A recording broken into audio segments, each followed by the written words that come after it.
Des sujets qui vous interpellent ici en Outaouais.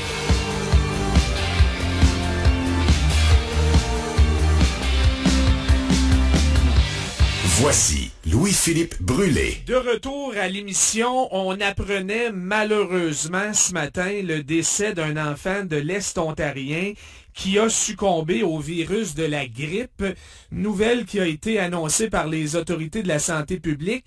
On n'a pas donné beaucoup de détails, remarquez bien. On y revient ce midi avec le microbiologiste Patrick Filion, qui est aussi professeur au Cégep de l'Outaouais. Salut Patrick. Salut LP. On oublie que la grippe cause bon an, mal an, plusieurs centaines, parfois même plusieurs milliers de décès au Canada, mais on a l'impression que ça touche davantage les personnes âgées. Qu'est-ce qui fait que certains enfants peuvent aussi en mourir, Patrick? Écoute, LP, dans notre vie, okay, on est vulnérable là, à deux moments plus cruciaux de notre vie. Là.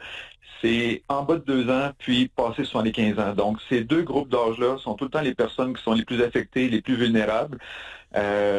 Donc, on a un système immunitaire qui est un petit peu moins performant. On est en train de développer notre système immunitaire. Puis, dans le cas des personnes plus âgées, ben là, ce système immunitaire-là devient de moins en moins efficace. Oui. Donc, les infections sont plus fréquentes. Ok, puis on le sait, là, moi, mes enfants, quand ils avaient moins de 2 ans, étaient tout le temps malades pour diverses raisons. Mais malheureusement, pour certains enfants, donc le système immunitaire est submergé et certaines infections peuvent finir par malheureusement là, entraîner les décès. Donc c'est extrêmement malheureux. Là. Je ne veux même pas imaginer le désespoir, la peine de parents qui perdent un enfant comme ça.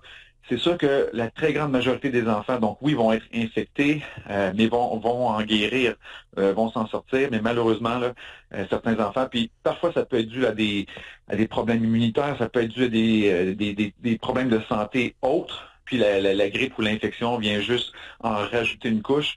Mais c'est sûr que normalement, la majorité des enfants ne s'en sortent bien, mais dans ce cas-ci, c'est vraiment un drame. Là. C'est extrêmement triste. Un des problèmes avec des très jeunes enfants, c'est qu'il y a peut-être une condition médicale qu'on ne connaît pas.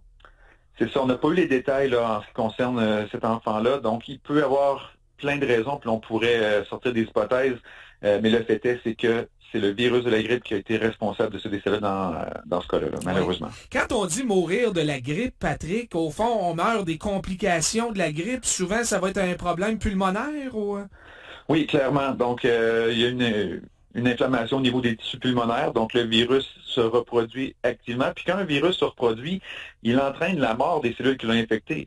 Donc, veux pas, si tu as plein de cellules pulmonaires qui sont affectées et qui meurent, donc l'oxygénation chez l'enfant est plus difficile, l'élimination du CO2 aussi, il peut avoir aussi donc une inflammation. Donc, ton système immunitaire veut lutter et ça peut entraîner l'accumulation de liquide au niveau pulmonaire.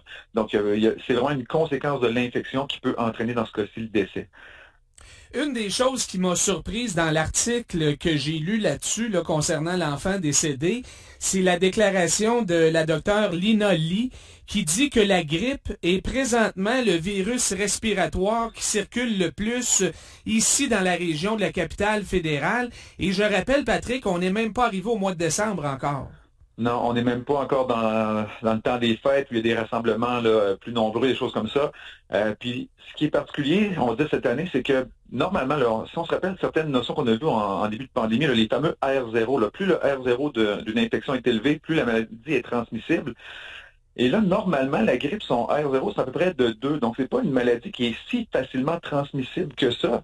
Et là, malgré la circulation des VRS et COVID que l'on connaît, la grippe semble prendre le dessus, donc semble être beaucoup plus transmissible d'une personne à l'autre cette année. Donc, il y a vraiment peut-être des précautions à prendre en ce sens-là, parce que le virus de la grippe, on le sait, peut quand même entraîner des conséquences graves chez les personnes. Et c'est pas un simple rhume. Là. Les symptômes, les conséquences sont pires. Donc, de le voir, ce virus-là, se propager autant, alors qu'on n'est même pas dans un pic épidémique encore, c'est rien de super positif là, pour les semaines et mois qui s'en viennent. Là. Deux choses là-dessus. Ce qui m'étonne dans le contexte actuel, Patrick, c'est que le gouvernement du Québec n'ait pas décidé cette année d'offrir le vaccin contre la grippe à tout le monde, gratuitement. Ouais. C'est un peu triste de voir ça parce que bon, on voit justement que c'est un des virus qui circule le plus. On a des problèmes dans les hôpitaux avec plein de virus respiratoires et ce vaccin-là, il est accessible, on le produit ici. Donc, on a suivi, dans le fond, la stratégie que l'on utilise depuis des années. Donc, pour les 6 mois à 23 mois, les enfants, on peut donner le vaccin. Les 75 ans et plus, pour toutes les personnes entre les deux groupes d'âge qui ont des conditions comme, je sais pas moi, diabète, asthme, des choses comme ça, on peut recevoir le vaccin gratuitement. Mais pour les autres, il faut prendre rendez-vous et il faut payer pour ce vaccin-là.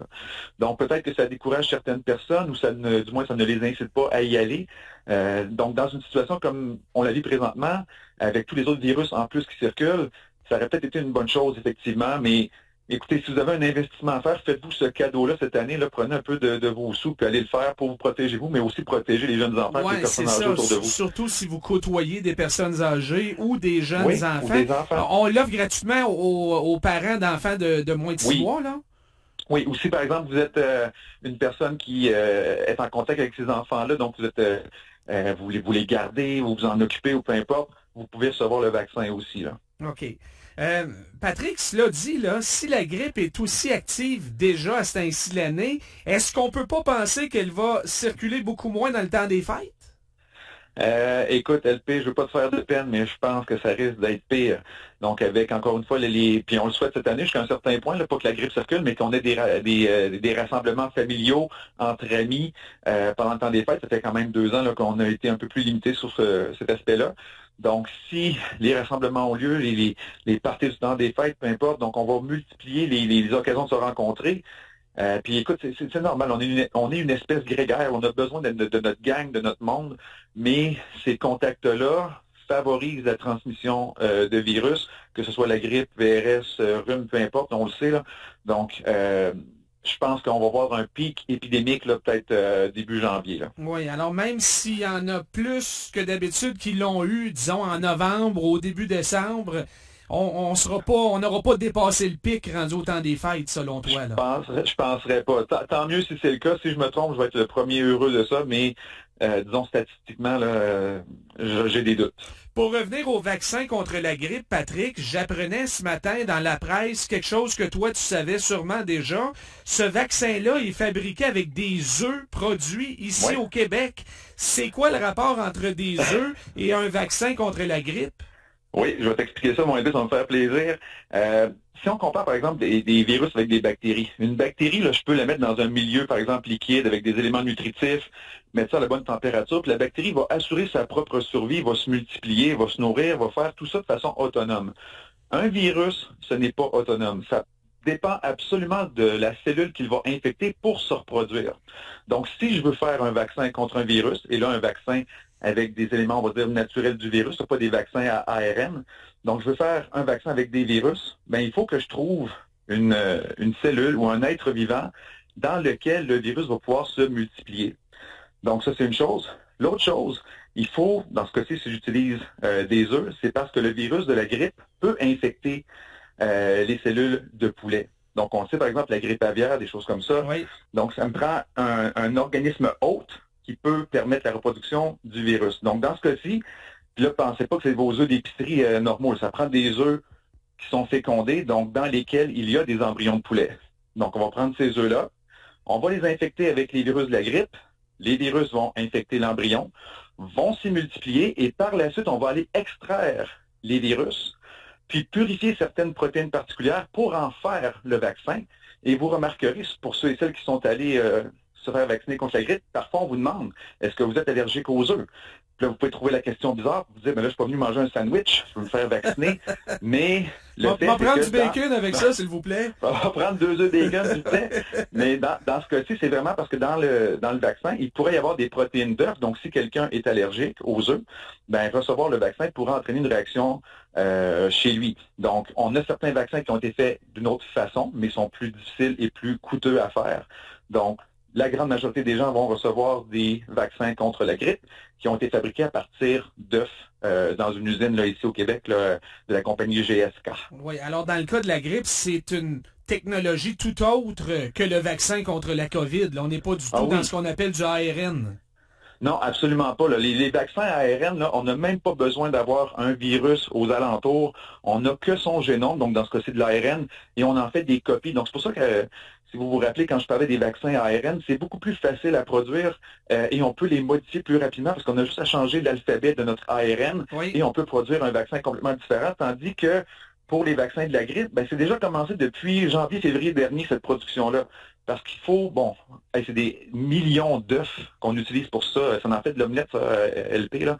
Donc, c'est des millions d'œufs qu'on va utiliser ici même au Québec pour fabriquer ces vaccins-là contre la grippe. Donc, c'est un processus qui est beaucoup plus long, mais qui a fait ses preuves quand même. Là. C'est un vaccin, ça fait, je pense, plus de 50 ans là, qu'on utilise cette stratégie-là. Donc, ça fonctionne. Qui a fait ses preuves, ça dépend des années, Patrick, hein?